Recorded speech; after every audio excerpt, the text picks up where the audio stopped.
আমি বুঝলাম না তামিম ইকবালের উপরে হঠাৎ খেপলেন কেন সাকিব আল হাসানের সমর্থকরা। আমরা এই বাস্তবতাকে অস্বীকার করতে পারবো না যে আমাদের ক্রিকেটে এই সাকিবিয়ান, তামিমিয়ান, মাশরাফিয়ান এরকম নানান ইয়ান বিয়ানরা রয়েছেন যারা আসলে বাংলাদেশ ক্রিকেটের চেয়েও ওই পার্টিকুলার ক্রিকেটারের জন্যই যেন তাদের সকল জান প্রাণ উৎসর্গ করে দেওয়ার মতো অবস্থা। সো সেই জায়গাটাতে সাকিব তামিম রাইভালরির বিষয়টাও আমরা জানি।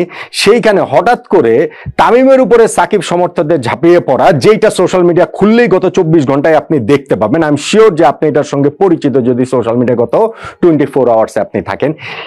এটার আসলে কারণটা কি? কি কারণে তামিমের উপরে সাকিবের ভক্ত সমর্থকরা এইভাবে ঝাঁপিয়ে পড়বেন? সাকিব আল হাসান তামিম ইকবালের বিপক্ষে কি অভিযোগ করতে পারেন না? 1.5 বছর আগের ঘটনা, 2023 ওয়ানডে ওয়ার্ল্ড কাপ চলাকালীন সময়ের ঘটনা। ওই সময় আমাদের কি হয়েছে, বাংলাদেশ ক্রিকেটের কি হয়েছে, ওয়ার্ল্ড কাপের আগে কি হয়েছে, ওয়ার্ল্ড কাপের আবহে কি হয়েছে, ওয়ার্ল্ড কাপ চলাকালীন কি হয়েছে, এগুলো কি আসলে আপনি ভুলে গেছেন?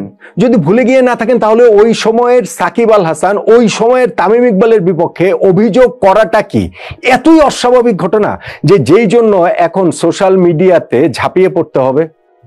আমি এটার আসলে কোনো কারণই খুঁজে পাচ্ছি না। নাকি এর সঙ্গে ওই যে ক্রিকেট বোর্ড, নির্বাচন, এগুলার সম্পর্ক সংযোগ রয়েছে, নাকি অ্যাবসলিউটলি নিজেদের পছন্দের ক্রিকেটার বা মানুষকে ওখানে ডিফেন্ড করার জন্য অন্যকে হিউমিলেট করার সেই চেষ্টার আরো একটা জায়গা আমরা এইখানটাতে দেখতে পাচ্ছি।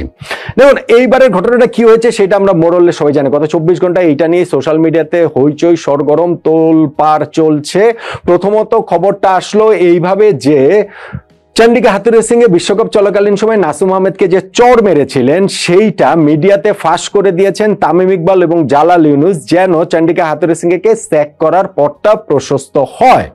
তদন্ত কমিটি এর ফাইন্ডিংস এইটা 2023 বিশ্বকাপে বাংলাদেশের ব্যর্থতার জন্য যে 3 সদস্যের কমিটি তৈরি করেছিল বিসিবি, তারা এইটা খুঁজে পেয়েছে। এরকম একটা খবর কিছুক্ষণ চাউটার হলো, কিন্তু তারপরে দেখা গেল ঘটনাটা মোটেই সেরকম নয়।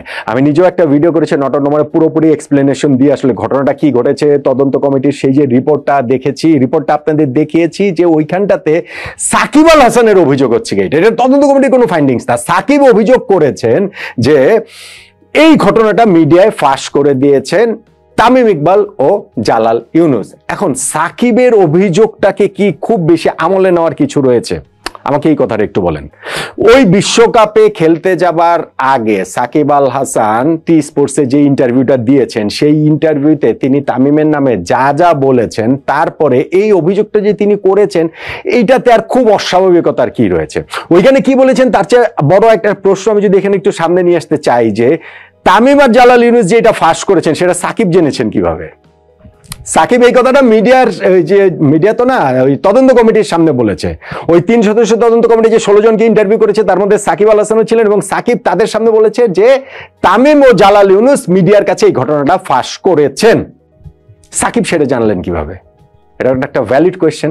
এখানে কি যে মিডিয়ার কাছে ফাঁস করেছে সেই মিডিয়া গিয়ে কি বলে দিয়েছে সাকিবকে যে ভাই আমাকে তামিম এই ঘটনাটা বলেছে, ভাই আমাকে জালাল ইউনুস এই ঘটনাটা বলেছে? এটা তো তদন্ত কমিটির সামনে সাকিবকে পাল্টা জেরা করা উচিত ছিল, সাকিবের কাছে জানতে চাওয়া উচিত ছিল যদি এই ঘটনা সত্য কিনা। তাহলে ওই মিডিয়ার সঙ্গেও কিন্তু এই তদন্ত কমিটি বসতে পারতো, আলোচনা করতে পারতো, তাদেরকে ডাকতে পারতো। এটা খুব অস্বাভাবিক কিছু না। 2003 বিশ্বকাপে বাংলাদেশের ব্যর্থতার প্রেক্ষিতে যেই তদন্ত কমিটি, 2003 আমি অনেক আগের কথা বলছি, তখন কিন্তু বাংলাদেশে ওই ওয়ার্ল্ড কাপ কাভার করতে গিয়েছেন এমন অনেক সাংবাদিকের সঙ্গেও ওই তদন্ত কমিটি বসেছিল, আলোচনা করেছিল, তাদেরও প্রশ্নের মুখোমুখি ফেলেছিল। ফলে এই জায়গাটাতে যদি কোনো মিডিয়া এটা মানে সাকিব প্রথমত এটা জানলেন কোত্থেকে যে তামিম ইকবাল ও জালাল ইউনুস এই ঘটনাটা ফাঁস করেছেন, সেইটা জানতে চাওয়া উচিত ছিল এই তদন্ত কমিটির, এবং সেই ক্ষেত্রে ওই মিডিয়ার সঙ্গে কথা বলাটা উচিত ছিল। কিন্তু আমার কাছে যেটা মনে হয় যে মিডিয়া এই তদন্ত কমিটি এই জায়গাটাতে খুব একটা গুরুত্বই দেননি, যে সাকিব এই কথাটা অভিযোগটা তুলেছেন তামিমের বিপক্ষে, তামিমের সম্পর্কে সাকিবের যে মূল্যায়ন বা ওই সময় সাকিবের যে অবস্থান, সেইটার কারণে এটাকে আলাদা গুরুত্ব দেন। এটা কেবলই একটা রেশারেশি, মানে একটা কি বলা চলে যে রাগ, ক্ষোভ, আক্রোশের বহিঃপ্রকাশ হিসেবে প্রভাবলি তারা দেখেছিল। এবং যেহেতু তাদেরই আরো একজন কলিগ জালাল ইউনুস বিসিবির পরিচালক ছিলেন, সেই কারণে তার বিপক্ষে অভিযোগটাকেও তারা আমলে নেয়নি। সাকিবের অভিযোগ আমলে নেওয়ার রয়েছে কিনা এই তদন্ত কমিটি আমলে নেয়নি। ধরেন সাকিব, ওই যে আমি টি স্পোর্টসের ইন্টারভিউটার কথা বলছিলাম, আজকের এই ঘটনাটা আবার তামিমের ব্যাপারটা সামনে চলে আসছে। তামিম তার সোশ্যাল মিডিয়াতে একটা স্ট্যাটাস দিয়েছেন, সেই স্ট্যাটাসে তিনি নিজেকে ক্লিয়ার করেছেন। তিনি ওই জায়গাটাতে বলেছেন যে ব্যক্তি সাকিবের নাম উল্লেখ না করেই বলেছেন যে ব্যক্তি বিশেষের মতামত আর তদন্ত কমিটির ফাইন্ডিংস এক জিনিস না, এইটা আশা করি সবাই বুঝতে পারবেন। এবং এইটাকে হচ্ছে গিয়ে ডাইভার্ট করা হচ্ছে, এইটা আলোচনা মানে অন্যদিকে মোড় ঘুরিয়ে নেওয়া হচ্ছে যেন তামিম এখানে হাত মেলাবেন না, এরকম একটা কথা তামিম বলেছেন, যেটা নটরডেমের সঙ্গে তামিম একটা দীর্ঘ ইন্টারভিউতেও তামিম ওই বিষয়টার দিকে বারবার জোর দিয়েছেন যে ক্রিকেট বোর্ডে আসার জন্য তামিমকে যদি ওই রকম ফিশি লোকজনের সঙ্গে হাত মেলাতে হয়, তাদের সঙ্গে তামিম হাত মেলাবে, মিলিয়ে ক্রিকেট বোর্ডে আসবেন না, বরং তিনি আসলে 50 বছরও যদি না আসেন তাতেও তার কোনো আপত্তি নেই, আগামী 3 টার্মও যদি না আসেন ক্রিকেট বোর্ডে তাতেও তার কোনো আপত্তি নেই। এই যে 2 মাস 3 মাস পরে ক্রিকেট বোর্ডের নির্বাচন, সেইটাকে সামনে রেখেই কি এই জিনিসটাকে মিডিয়াতে এলো কিনা, এটা তামিমের একটা আশঙ্কার জায়গা। তিনি তার সোশ্যাল মিডিয়ায় স্ট্যাটাস দিয়ে সেই জিনিসটা জানিয়েছেন। সো তামিমের স্ট্যাটাসের 2টা পার্ট, একটা হচ্ছে কি এই নির্বাচন কেন্দ্রিক, তিনি না বললেও, সরাসরি না বললেও সেটা বোঝা গেছে, এবং আরেকটা সাকিবের নাম উল্লেখ না করলেও সেই সাকিব কেন্দ্রিক, যে সাকিবের মনোভাবের জিনিসটাকে এইখানটা তত গুরুত্ব দেওয়ার কিছু নাই। এবং এই জায়গাটাতে 2টা অংশ যদি আমরা আলাদা করে দেখি, নির্বাচনে এইখানটাতে তামিমের ওই আশঙ্কার জায়গাটা একেবারে অমূলক বলে আমার কাছে মনে হয় না। আমি আগের ভিডিওটাতেও এটার একটা টাচ দিয়েছিলাম, আমি বলেছিলাম যে সামনে নির্বাচনকে কেন্দ্র করেই কি এরকম কোনো কিছু আসলে হচ্ছে কিনা। তো তামিমের ভাবনাটাও দেখলাম যে ওই একই রকম ভাবনাটা তামিমেরও, তিনি তার ওই স্ট্যাটাসটাতে সেই জিনিসটাই লিখে। এখন এইখানটাতে নির্বাচনের ওইখানে তামিম যদি ইলেকশন করেন, অনেকের জন্য এই সমস্যার জায়গা তৈরি হয়ে যেতে পারে। কাদের জন্য সমস্যার জায়গা তৈরি হবে? ভাই ফারুক আহমেদের জন্য হবে। ফারুক আহমেদের নামে এখন মানে হচ্ছে গিয়ে যদি খারাপ কথা বলি তাহলে হচ্ছে গিয়ে এটা আপনার কান শোনার জন্য তৈরি, যে হ্যাঁ ঠিক আছে ঠিক আছে এইটাই ঠিক আছে। আমাকে আপনি বলেন যে এই মুহূর্তে তামিমের নামে এই জিনিসটা মার্কেটে ছেড়ে দিলে ফারুক আহমেদের কি লাভ হবে, এটা আমাকে একটু বুঝিয়ে বলেন। ফারুক আহমেদের এখানে কোনো লাভ নাই, কেননা সামনের নির্বাচনে ফারুক আহমেদ এখন আর কোন রকম কোনো পার্টি না। ফারুক আহমেদ ওই হিসাবে ওই ইকুয়েশন থেকে একেবারে পুরোপুরি বাইরে চলে গেছেন। ফলে এর মধ্যে ফারুক আহমেদের ইনভলভ হওয়ার বা এই জিনিস মার্কেটে ফারুক আহমেদ ছেড়ে দিয়েছেন, সদ্য সাবেক বিসিবি প্রেসিডেন্ট, আমি 2 দিয়ে 4 মিলে আমার ক্রিকেটীয় সেন্স সেই জিনিসটা বলেন না। যে 3 সদস্যের তদন্ত কমিটিটা ছিল, সেই 3 সদস্যের তদন্ত কমিটির মধ্যে এনায়েত হোসেন সিরাজ, তিনি ছিলেন আহ্বায়ক, তিনি তো আর নেই বাংলাদেশেই, প্রবাবলি তিনি এই মুহূর্তে নেই, ওই রাজনৈতিক পরিবর্তনের পর থেকে ক্রিকেটের ধারে কাছেও তিনি আসলে নেই।